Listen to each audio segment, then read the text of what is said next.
Don't get stuck in a town that is not your vibe.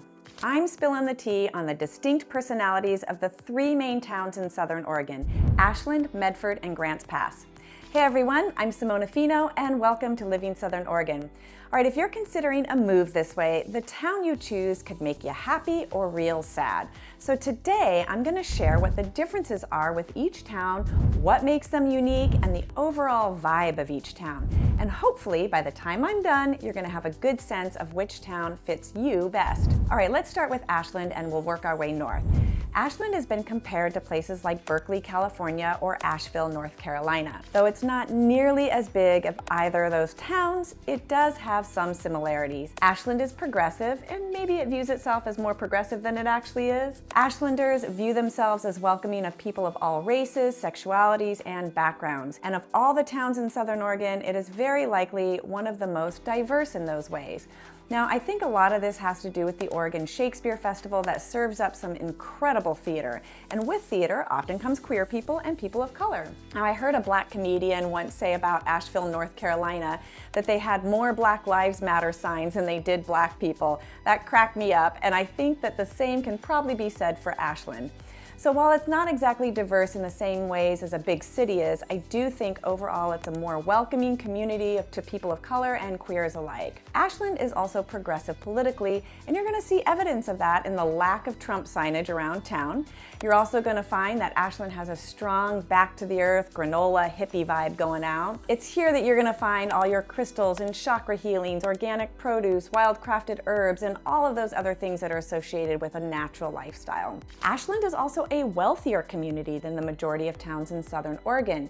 So you're going to expect to find a large number of California transplants who sold their million-dollar homes to retire in Ashland. Housing's expensive here, and a good number of the shops and restaurants downtown cater to people with disposable income.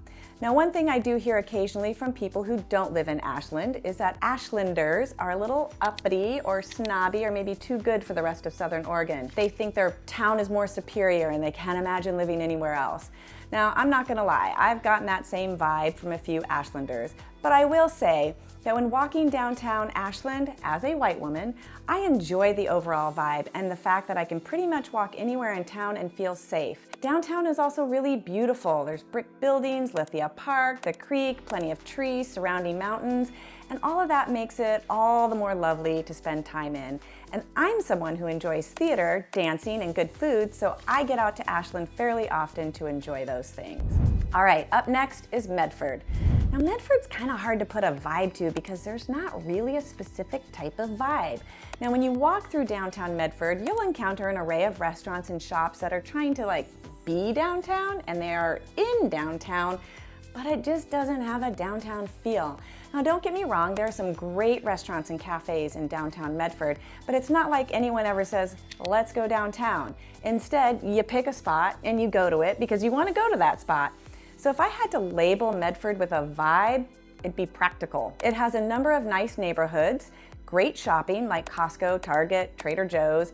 It's the largest city in Southern Oregon, so it also offers the most job opportunities. And it's in close proximity to pretty much everything Southern Oregon has to offer because it's right in the middle of it all.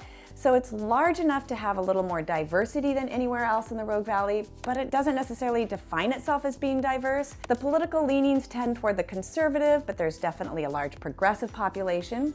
There is more of a live and let live vibe going on. You do you, boo. Medford does have a reputation for drug abuse, and it's been called Medford many a time.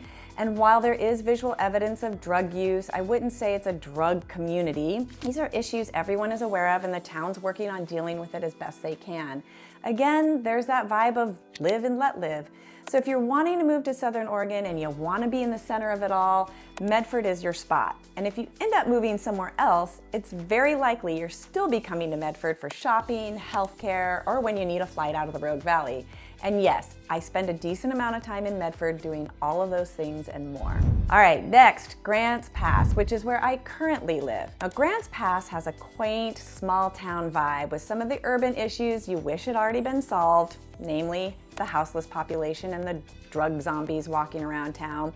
And I think these issues feel a lot bigger in Grants Pass because the town is so small and you see it more often. That said, downtown is super cute and it's filled with shops and cafes and restaurants. And when you're downtown, you feel like you're downtown and it has a really nice walkable feel. Because it's small, you're likely to run into somebody you know, so it also has a community vibe to it. Now, one unique thing about Grants Pass is the Rogue River runs through town, which I love. It lends an extra air of beauty and it provides some extra summertime fun like tubing or kayaking. There's just something special about living in a river town, and it's one of my favorite things about living in Grants Pass. Now, like the rest of Southern Oregon, it's mostly white with a growing Hispanic population. It's politically conservative with small pockets of liberal folks. I would say the residents here, especially rurally, are more vocal about their conservative politics than other places in the Rogue Valley, given the large number of Trump and anti-Biden signs, many of which are kind of aggressive. There's also a bigger gun culture and church culture here, or maybe it's just more prominent than Medford or other places because the town is smaller. Anyway, given the church culture, you can't expect much of anything to be open on a Sunday. Plus, overall, Grants Pass is a more sleepy town with less going on, and most everything shuts down by 9 p.m. So if you're looking for a quaint, sleepy, beautiful town and you don't mind some of the negatives, Grants Pass could be the spot for you. All right, if anyone watching this is currently living in any of these towns, I would love to hear from you and get your thoughts on the vibe of each town. Drop your thoughts in the comments below. All right, and if you're considering a move to Southern Oregon and you want more information about the area or the real estate market, give me a call. I can be reached at 541-326-2552. All right, have a wonderful day, and I will see you next time.